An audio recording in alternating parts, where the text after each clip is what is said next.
woman. Yeah.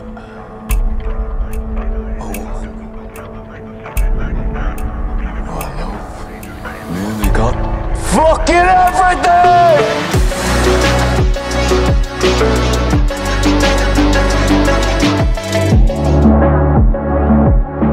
Brad পিটকে তো দেখেছেন, ঠান্ডা মাথা কিন্তু খুনে মেজাজি। মিশন ইম্পসিবলের নায়ক টম ক্রুজকে দেখবেন, খুব কাম অ্যান্ড কোয়াইট থেকেই অনেক রিস্কের কাজগুলো করে ফেলে। অথবা ক্রিকেটার যেমন বেন স্টোকস, খুব চুপচাপ মানুষ, তবে খেপে গেলে যে কোনো দলের জন্য তিনি হয়ে উঠতে পারেন দুঃস্বপ্ন। তবে এদের এমন আচরণের কারণ কি জানেন? এই শ্রেণীর মানুষদের ডিফেন্স মেকানিজম খুব দুর্বল। আর একটু খুলে বলি আপনাদেরকে। মনে করুন আপনাকে রাস্তায় একটি কুকুর তাড়া করলো, আপনি কিন্তু পালিয়ে যাবেন। আমি হলেও হয়তো তাই করতাম। এটা আমরা করে থাকি আমাদের সাইকোলজিক্যাল ফাংশন ডিফেন্স মেকানিজমের কারণে। তবে ওই বিশেষ শ্রেণীর মানুষগুলোর ডিফেন্স মেকানিজম কিন্তু কাজ করে না। অর্থাৎ তাদেরকে কুকুর তাড়া করলে তারা না পালিয়ে উল্টো কুকুরকে তাড়া করবে। এমনকি এদেরকে যদি ইটের টুকরো থ্রো করেন, এরা সরে না গিয়ে রিসিভ করে আপনাকে সেটা ছুঁড়ে মারবে। কি আজব না বন্ধুরা? এই শ্রেণীর লোকদেরকে আমরা বলে থাকি শেলবি ক্যারেক্টার, যা ভারত আর বাংলাদেশে শেলবি ভাই নামেও পরিচিত। সেই শেলবি নামটা এসেছে বিখ্যাত শেলবি ফ্যামিলির মেজ ছেলে থমাস শেলবি থেকে। বন্ধুরা, ঠিকই ধরেছেন। বিখ্যাত সিরিজ দ্য পিকি ব্লাইন্ডার্স নিয়ে কথা বলছি। Oh, I don't pay for suits. My suits are on the house. Or the house burns down. I warn you. I'll break your heart. Already broke. I order the Peaky Blinders.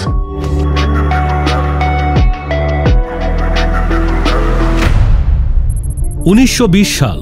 যোদ্ধারা বাড়ি ফিরছে প্রথম বিশ্বযুদ্ধ থেকে। যুদ্ধের বর্বরতা কাটিয়ে ওঠেনি অনেকেই। সবকিছু বিচ্ছিন্ন হয়ে রয়েছে। ব্রিটেনের বার্মিংহাম শহর থেকে অসংখ্য মানুষ গিয়েছিল এই যুদ্ধে। কেউ ফিরেছে, কেউ ফেরেনি। ফেরা মানুষদের মাঝে ছিল দ্য শেলবি ব্রাদার্স, বড় ভাই আর্থার, মেজর টমি, কনিষ্ঠ জনি এবং মেজর টনি শেলবির নেতৃত্বে গড়ে ওঠে চরমপন্থী এই দল। 2013 সালে বিবিসি সিরিজটির প্রথম সিজন বের করেছিল। তবে বাস্তবেও বার্মিংহাম শহরে তাদের ঠিকানা। শেলবি পরিবারের হাতেই তৈরি হয় এই ক্রিমিনাল গ্যাং। শুরুটা হয় জুয়া খেলা দিয়ে। বুকমেকার অর্থাৎ ঘোড়া দৌড় প্রতিযোগিতার উপর বাজিক যারা গ্রহণ করে। বুকমেকার কোম্পানি চালাতো শেলবি পরিবার। পরিবারের বাইরে বিশ্বাসী কয়েকজনকে নিয়েছিল তাদের দল দ্য পিকি ব্লাইন্ডার্স। পিকি ব্লাইন্ডার্স নামকরণের পেছনেও একটা সুন্দর ব্যাখ্যা আছে। এই দলের সবাই ক্যাপ পরত, আর ওই ক্যাপের পিক অর্থাৎ অগ্রভাগে থাকত লুকানো ব্লেড, যা দিয়ে কোনো হাতাহাতির সময় তারা প্রতিপক্ষের চোখে আঘাত করত। এছাড়াও তাদের পোশাক ছিল অত্যন্ত জাঁকজমকপূর্ণ। পরনে কালো কোট, পকেটে চেইন ঘড়ি, মেয়েদের গলায় রুমাল এবং অলংকার, সব মিলিয়ে তারা ছিল সম্পূর্ণ আলাদা। সিরিজের প্রধান চরিত্র থমাস শেলবি অর্থাৎ মেজ ভাই টমি, যার তীক্ষ্ণ বুদ্ধি দিয়ে সব পরিচালনা হতো। সাথে ছিল তার চাচি পলি।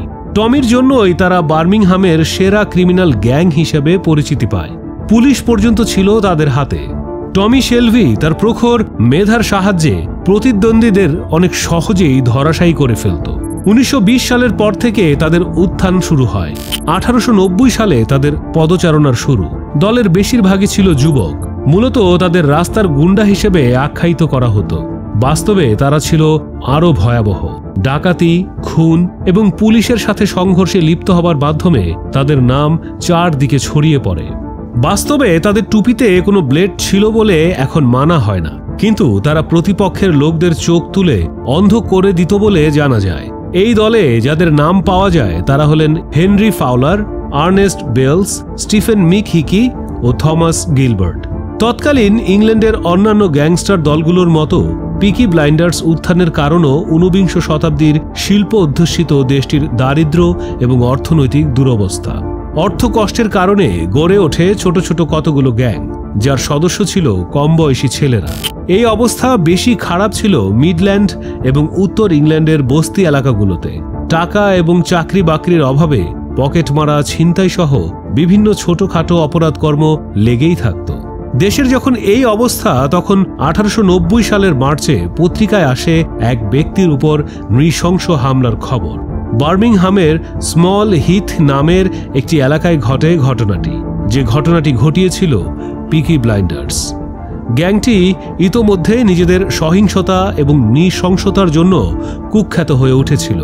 এবার পত্রিকায় নিজেদের নাম ছাপিয়ে বেশ ঢালাওভাবে নিজেদের উপস্থিতির জানান দেয় তারা। 1800 দশকের শেষ দিকে গড়ে ওঠা এই গ্যাংগুলোর সদস্যদের বয়স ছিল 18 থেকে শুরু করে 30 বছর পর্যন্ত।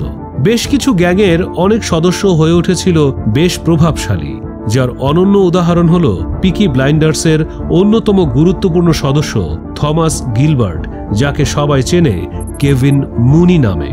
বার্মিংহামের রাস্তায় রাস্তায় যখন ইয়ং গ্যাং গড়ে ওঠার চল শুরু হলো, সেই সাথে শুরু হলো ভূমি দখলের লড়াই। এই জায়গা দখল নিয়ে মারামারি শুরু হলো গ্যাংগুলোর মাঝে। এই লড়াই উস্কে দেয়ায় মুখ্য ভূমিকা ছিল এই কেভিন মুনিরেরই। এর মধ্যে দিয়েই পিকি ব্লাইন্ডার্স খুব দ্রুত হয়ে উঠল বার্মিংহামের অন্যতম প্রভাবশালী গ্যাং। নিজেদের সুবিধা মতো এলাকা বেছে নিয়ে সেখানে রাজত্ব শুরু করলো তারা। তাদের মূল লক্ষ্য ছিল চিপসাইড এবং স্মল হিথ এলাকা। এই এলাকা দখল করতে যেয়ে পিকি ব্লাইন্ডার্সের মুখোমুখি হতে হলো চিপসাইড স্লগার গ্রুপের। প্রায়ই লড়াই লেগে যেত এই দুই দলের মাঝে। শেষমেশ তাদের মিটমাট হলো নিজেদের মতো করে এলাকা ভাগের মধ্য দিয়ে। পিকি ব্লাইন্ডার্স দিনকে দিন আরও বেশি শক্তিশালী হয়ে উঠল। এর কারণ ছিল আইন থেকে শুরু করে ব্যবসা পর্যন্ত সবাইকেই টাকার বিনিময়ে কিনে নিয়েছিল পিকি ব্লাইন্ডার্স। ফলে অপরাধের জন্য খুব একটা শাস্তির মুখোমুখি হতে হতো না তাদের। 1899 সালে একজন আইরিশ পুলিশ কনস্টেবলকে বার্মিংহামে নিয়োগ দেয়া হয় পিকি ব্লাইন্ডার্সকে থামানোর জন্য। বলা বাহুল্য, এই চেষ্টা সফল হয়নি। পুলিশ ডিপার্টমেন্টের ভেতরেই দুর্নীতির কারণে পিকি ব্লাইন্ডার্সকে আটকানোর চেষ্টা ব্যর্থ হয়। টাকার জোরে আইন ব্যবস্থাকে নিষ্ক্রিয় করে রেখে ব্লাইন্ডার্সরা দেদারসে চালিয়ে যাচ্ছিল নিজেদের অবৈধ কর্মকাণ্ড। ঘুষ আর সহিংসতাকে সম্বল করে এলাকায় ক্ষমতার চূড়ায় ছিল এই পিকি ব্লাইন্ডার্স। অর্থনৈতিক হোক, সামাজিক হোক কিংবা হোক রাজনৈতিক, সব সিদ্ধান্তকে প্রভাবিত করার ক্ষমতা ছিল এই গ্যাংয়ের হাতে।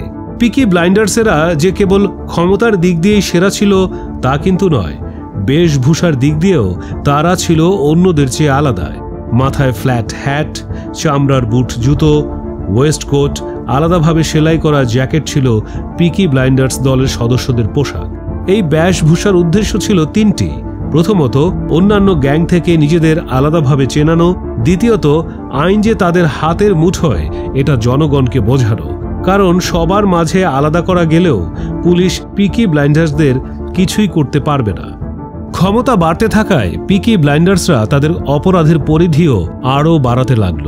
ডাকাতি, অবৈধ পাচার, নিরাপত্তাবুহ, প্রতারণা, ছিনতাই সহ আরও নানা অপরাধে জড়িয়ে পড়তে থাকে দলটির সদস্যরা।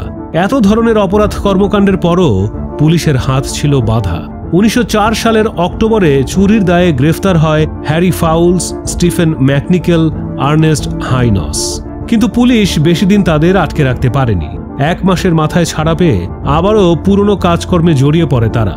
মিডল্যান্ড পুলিশের রেকর্ড ঘেটে দেখা যায় সেই সময় চুরি ডাকাতির কেস বেড়ে গিয়েছিল বহু গুণ।